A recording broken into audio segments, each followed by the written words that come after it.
Team fame book with కవిత. మనతో పాటుగా ఉన్నారు ఒక సీనియర్ మోస్ట్ యాక్టర్. కేవలం ఆ మాట చెప్తే మాత్రం సరిపోదు. అప్పటి నుంచి పరిచయం ఉన్న వారంతా తనని తెలుగు కమల్ హాసన్గా పిలుస్తుంటారు. At the same time Vithalacharya సినిమాలు, జానపద కళాకారుడు లేకుంటే జానపద హీరో అనగానే కనిపించే రూపం మనతో పాటుగా ఉంది. ఎవరిదో గుర్తుపట్టారు కదా? ఎస్, మనతో పాటుగా ఉన్నారు నరసింహరాజు గారు. సార్ నమస్కారం. నమస్తే అమ్మా. ఎలా ఉన్నారు మీరు? బాగున్నానమ్మా. సో ఇన్నేళ్ల నుంచి ఆల్మోస్ట్ మీ 50 ఏళ్ళు, అంటే నేను 50 ఏళ్ళు అన్నాను, ఇన్నేళ్ల నుంచి చూస్తూ ఉన్నప్పుడు అదే నరసింహరాజు గారు, అదే విఠలాచార్య సినిమాలో కనిపించినటువంటి ఆర్టిస్ట్, హీరో, జానపద కథానాయకుడు అలాగే ఉన్నారు ఇప్పటిదాకా. మీరు అసలు అలాగే ఎలా ఉన్నావమ్మా? ఇవన్నీ తెలగాయినాయి కదా. కొంచెం నుదురు పెరిగిందేమో, అక్కడ కొద్దిగా ఊడిపోయాయి కానీ జగన్మోహినిలో కూడా ఓన్ హెయిర్ అప్పుడంతా ముందుకుండేది, అది కొంచెం ఇది వెనక్కి వెళ్ళింది అంతే. అలా ఎలా అసలు? అదే కొంచెము మంచి అలవాట్లు ఉండటం వల్ల కొంచెం ఎక్కువ కాలం లైఫ్ ఉంటుందండి. ఏం చేస్తారు? నేను వెజిటేరియన్. దగ్గర దగ్గర అన్నీ దురలవాట్లు అనేవి ఏమీ లేవు. సో వర్క్ చేసుకోవటం, హార్డ్ వర్క్ చేసుకుంటూ ఉంటాను. సో అదొక సంతోషం మనసులో ఉంటుంది. అదొక సంతోషం వల్ల అలా ఉంటుంది. ఫిగర్ కూడా మనం కూడా అలా ఉంటాం. ఎక్సర్సైజ్లు, వాకింగ్లు వాటికి టైం ఉండదమ్మా. ఇప్పుడు నేను నెలకి దగ్గర దగ్గర 23 రోజులు పనిచేస్తాను. గత 8-9 సంవత్సరాల నుంచి తమిళ్లో Sun TV, Vijay TV and Zee Tamil ఛానల్స్లో నేను సీరియల్స్ చేస్తూ ఉంటాను. ఆల్మోస్ట్ ఆల్ మన తెలుగులో హిట్ అయినటువంటి మంగమ్మ గారి మనవరాలు, తర్వాత సింధూర్పు అంటే ఏంటో, ముద్దమందారం, ఆడదే ఆధారం, ఇటువంటివన్నీ తమిళ్లో నేనే చేస్తాను. అదేవిధంగా ఇప్పుడు నాది తమిళ్లో సూపర్ హిట్ అయింది ఇప్పుడే ఒక 3 వారాల కిందట సన్ టీవీలో మరుమగళ్. అది తెలుగులో తీస్తున్నారు. ఆ ఆఫర్ నాకు ఇచ్చిన నేను చేయలేని పరిస్థితి. ఎందుకంటే టైం అడ్జస్ట్ అవ్వటం. నా క్యారెక్టర్ వేరే ఎవరో చేస్తున్నారు, తెలుగులో జమిని తీస్తున్నారండి. సో వర్క్ ఉండటం వల్ల ఆ హ్యాపీనెస్తో మనలో బ్రైట్నెస్ ఉంటుంది, అలాగే ఉంటుంది. అయితే వ్యూవర్స్కి నేను ఒక మాట చెప్పాలి. మనం నరసింహరాజు గారి ఫుడ్ హ్యాబిట్స్ గురించి మాట్లాడుకుంటున్నప్పుడు కాఫీ తాగుదాం అనుకుంటే కాఫీ కూడా వద్దన్నారు. At the same time water కూడా నేను తాగను అంటున్నారు. ఏంటిది కాఫీ తాగకపోవడం, మంచినీళ్ళు కూడా బయట తాగకపోవడం?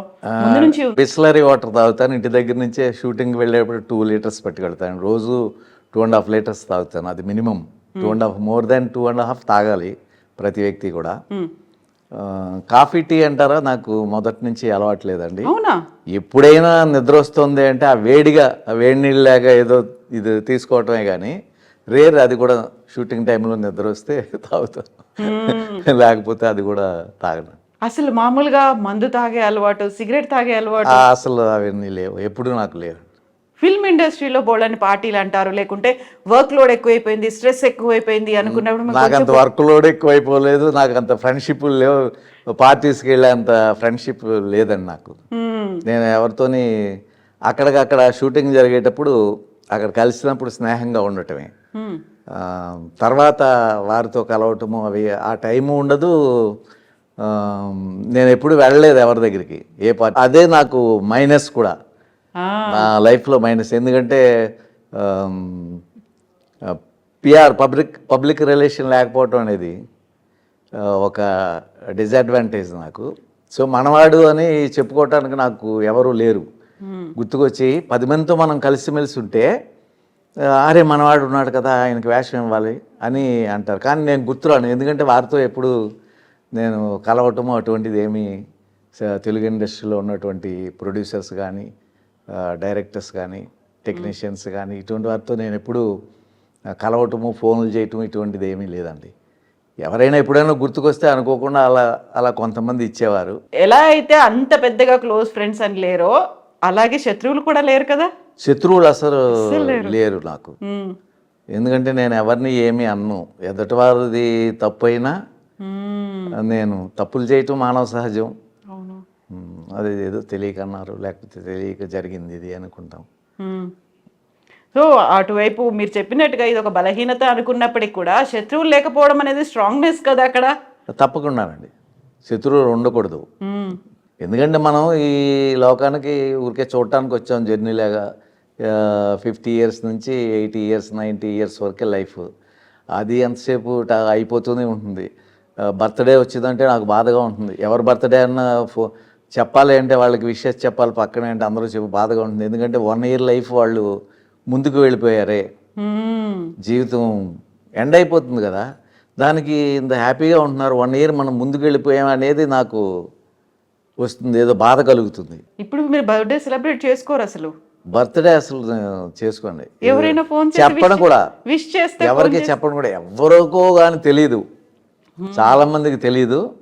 విష్ చేస్తే తప్పకుండా రిసీవ్ చేసుకుంటానండి. నేను ఆశించను కూడా పెద్ద, అదే ఫీలింగ్ చెప్తున్నాను కదా.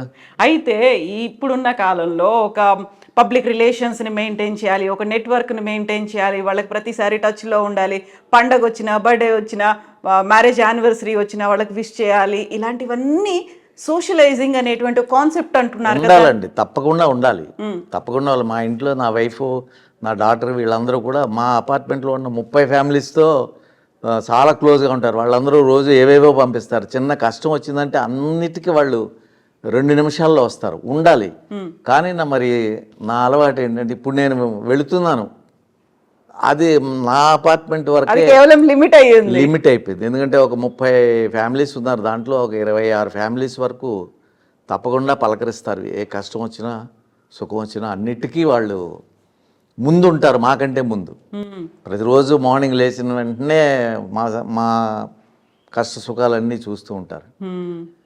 సో అందుకని వారి మీద అరే మమ్మల్ని ఇంతలా కాపాడుతున్నారే అని వారితో మాత్రమే నాకు అనుబంధం. సో మిగతా దినచర్య, మనకి షూటింగ్లు ఉన్నప్పుడు వాటర్ ఎలాగో మీరు తీసుకెళ్తుంటారు, దాంతోపాటుగా తీసుకునే దాని మీద కూడా వాట్ యు ఈట్ అనేదే కనిపిస్తూ ఉంది కదా. మీరు ఏం తింటారో మీరు అలాగే ఉంటారు అంటారు. సో సాత్విక ఆహారమే తింటారు, కాకపోతే తీసుకోవాల్సినటువంటి ఫుడ్ కావచ్చు, లిమిట్ అనేది ఉంటుంది, ఏది అవాయిడ్ చేయాలనేది ఉంటుంది. డాక్టర్లు కూడా చెప్తుంటారు మీరు ఏదైతే అవాయిడ్ చేస్తున్నారో అదే మీ హెల్త్కి మంచిది అనేది చెప్తుంటారు కదా. నేను ఫ్రూట్స్ ఎక్కువ తింటానండి. షూటింగ్లకు వెళ్ళటం వల్ల పెద్దగా ఎక్స్పెక్ట్ చేయను, ఫ్యామిలీ ఉండరు కాబట్టి నేను బయటే తినాలి అవి. సో అందుకని ఎక్కువగా పెరుగన్నం తింటాను, ఏదో సాంబార్ అన్నం తింటాను అంతే. ఈవినింగ్ ఏదో చపాతీ, 1-2 చపాతీ తింటాను. ఫ్రూట్స్ మీద ఎక్కువ ఆధారపడతా, బయట ఉంటాను కాబట్టి.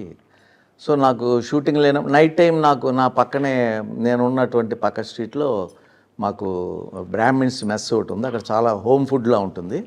సో నాకు టిఫిన్ ప్రాబ్లం లేకుండా ఇంట్లో చేస్తున్న విధంగా అది నాకు ఇస్తూ ఉంటారు వాళ్ళు. నైట్ లేట్ అయినా 10 గంటలకి నాకు ఇస్తూ ఉంటారు. ఎక్కువగా ఫ్రూట్స్ మీద, డ్రై ఫ్రూట్స్ మీద ఆధారపడి ఉంటాను, అందుకని పెద్దగా ఏమీ